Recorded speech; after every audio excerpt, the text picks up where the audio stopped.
Rebonjour les amis, rebonjour tout le monde. Tout d'abord, tout mon soutien, mon cœur est pensé aux victimes de cette catastrophe, comme je l'avais dit déjà dans ma vidéo d'hier. Aujourd'hui en Belgique, c'est journée de deuil national et c'est vrai que je n'ai pas pu m'empêcher de pleurer quand j'ai vu les différents reportages à la télévision, de voir la détresse des gens, de voir les images, de voir le fait qu'ils aient tout perdu. C'est juste horrible et voilà, j'ai chialé comme un gamin tout à l'heure parce que en tant que Belge, forcément, je me sens meurtri. Je me sens vraiment meurtri par cette situation. Je viens de voir aussi un article et ça, franchement, ça me met hors de moi, ça m'attriste. Il y a encore cette guéguerre constante entre Wallons, Flamands et vice-versa. J'ai lu en fait que les pompiers de Flandre, les pompiers flamands, étaient venus en région liégeoise pour prêter main forte à leurs collègues wallons et surtout venir en aide aux victimes qui en ont bien besoin. Et à ce qui paraît, ben, ils n'ont pas été les bienvenus, tout simplement parce qu'ils étaient flamands. Et je trouve ça juste hallucinant, aberrant, ça m'énerve au pas possible. Il n'y a pas de flamands, il n'y a pas de wallons, il y a juste des Belges et un seul pays, la Belgique. Voilà. Et quand je lis ça, je trouve ça mais vraiment décevant, c'est triste. C'est triste et ça, ce sont les personnes de Liège qui auraient fait ça visiblement. Et honnêtement, j'ai honte d'être wallon quand je lis des choses pareilles, quoi. Voilà, il y a un seul pays, qu'on soit flamand, qu'on soit wallon, peu importe. On est belge avant tout. Et ce pays-là, il existe.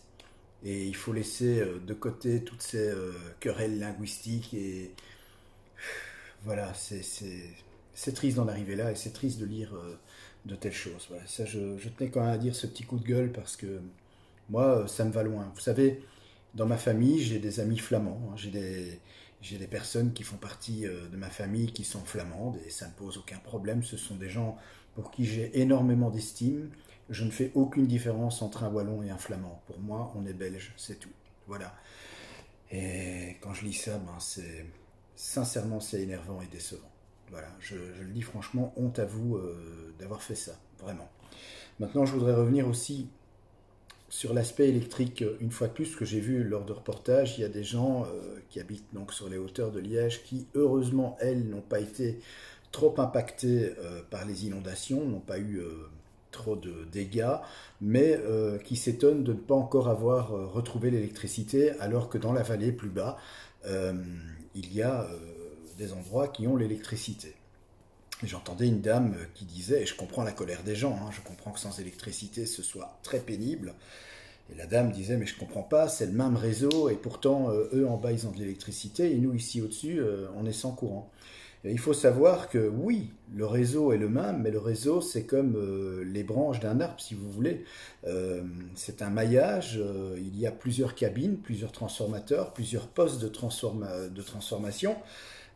Certaines cabines qui ont pu être, je vais dire, réalimentées, qui ont pu être asséchées, qui n'ont pas subi trop de dommages, ben, ce sont celles qu'on a pu remettre, je vais dire, sous tension rapidement. Certains réseaux qui n'ont pas été trop impactés non plus ont pu être également remis sous tension. Mais il y a d'autres cabines qui ont subi des dommages plus importants. Il y a d'autres cabines peut-être qui ne peuvent pas être remises sous tension parce que le réseau tout simplement est abîmé, parce que les cabines en elles-mêmes, les transformateurs, les postes de transformation, les disjoncteurs, les sectionneurs ne sont plus en état. Il faut savoir que le réseau électrique, c'est pas seulement le 400 volts ou le 230 volts, mais il y a aussi la moyenne tension, ça c'est du 20 000 volts. Et puis aussi, il y a des cabines très haute tension, enfin très haute tension, pardon, des cabines haute tension, où la tension en général est de 70 000 volts. Si les éléments, les différents éléments de la cabine électrique sont abîmés, on ne peut pas remettre la tension comme ça, ça ne pourrait pas fonctionner de toute façon et ce serait même très dangereux, ça exploserait tout simplement. Donc il faut laisser, je vais dire, les équipes de RESA faire le travail. Je sais que c'est long et je comprends que pour ces gens-là ce soit très très très pénible et très difficile. Mais voilà, il faut patienter, tout doucement les choses redeviennent à la normale, entre guillemets. Et voilà, mais je comprends très très bien le fait que ces gens-là soient très embêtés par le fait de ne plus avoir d'électricité, puisque regardez, c'est comme chez moi tout est électrique. Si je n'ai plus d'électricité ici, je ne sais plus me faire à manger, je ne sais plus me laver, je n'ai plus d'eau chaude, je ne sais plus rien faire. Même, vous voyez ici, on habite donc dans un appartement, je suis dans la toiture. J'ai une climatisation, si elle ne fonctionnait pas, ici, il ferait une chaleur torride. Donc voilà, l'électricité est importante évidemment à tout point de vue, même pour le fait de pouvoir communiquer, les médias, Internet, etc. Il faut de l'électricité. Et je comprends très très bien la détresse de ces gens et surtout le fait qu'ils commencent à perdre patience et leur colère, mais il faut bien comprendre que le réseau, c'est pas une seule et unique cabine, il faut bien comparer le réseau électrique, même d'un quartier, d'un même village, d'une même ville. C'est comme si vous aviez une maison mais avec plusieurs coffrets. En général, bon, dans une maison, on a un seul coffret où toutes les lignes reviennent et tout part du même coffret. Au niveau du réseau électrique, ben, il y a plusieurs en fait cabines, plusieurs coffrets qui desservent différentes, je vais dire, portions de quartier. Et ben, les cabines qui fonctionnent, ben, elles peuvent fournir l'électricité, ont été remises sous tension, mais les autres qui ont été abîmées, lesquelles on ne peut pas encore remettre sous tension parce que tout simplement les lignes ont été abîmées, il faut les refaire, il faut voilà. Donc il faut faire preuve de patience, mais je sais que c'est beaucoup plus facile à dire qu'à faire. Mais voilà, il faut bien comprendre que le réseau électrique, c'est pas seulement une seule et même cabine pour tout un quartier. Non, non, c'est plusieurs cabines, plusieurs transformateurs. Et ben, celui qui se trouve malheureusement dans la zone où la cabine et le transfert ont été endommagés, ou même les lignes ont été détruites, forcément, ben, il n'y a plus d'électricité et voilà, il faut faire preuve de patience. Et puis, voyez éventuellement aussi, vous qui habitez dans cette région-là et qui êtes peut-être dans cette situation d'être sans électricité depuis jeudi passé, eh bien, essayez de contacter Reza. Alors, je sais que c'est pas évident parce qu'ils sont débordés forcément. Peut-être que vous allez tomber sur des répondeurs, peut-être que la ligne sera occupée.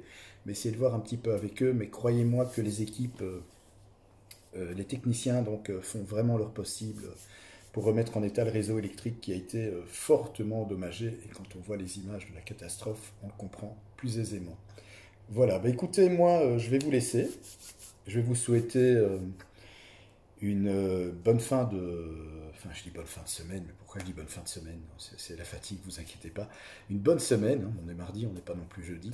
Moi, demain, eh bien, je pars pour l'Alsace, voilà, je vais prendre un petit peu de vacances, l'Alsace, la Normandie. Je vous embrasse très très fort. Si j'ai l'occasion, je vous ferai une petite vidéo de là-bas aussi pour vous montrer les beaux petits coins par là. Ça vous permettra un petit peu aussi de vous évader et de penser à autre chose, puisque c'est vrai que avec cette catastrophe, forcément, c'est quelque chose qui nous a impacté fortement et lourdement. Et voilà, ça va faire du bien aussi de voir autre chose, voilà, mais tout en ayant bien sûr une énorme pensée pour toutes ces personnes qui ont tout perdu, qui ont perdu les proches, qui ont perdu leur maison, est évident. Vous savez, c'est ce que je dis, je pars en vacances, mais mon cœur reste en Belgique en fait. Voilà, parce que ça m'attriste énormément ce qui s'est passé, et surtout les images et de voir la détresse des gens est vraiment choquante. Voilà, prenez soin de vous en tout cas, je vous embrasse et je vous dis à très bientôt.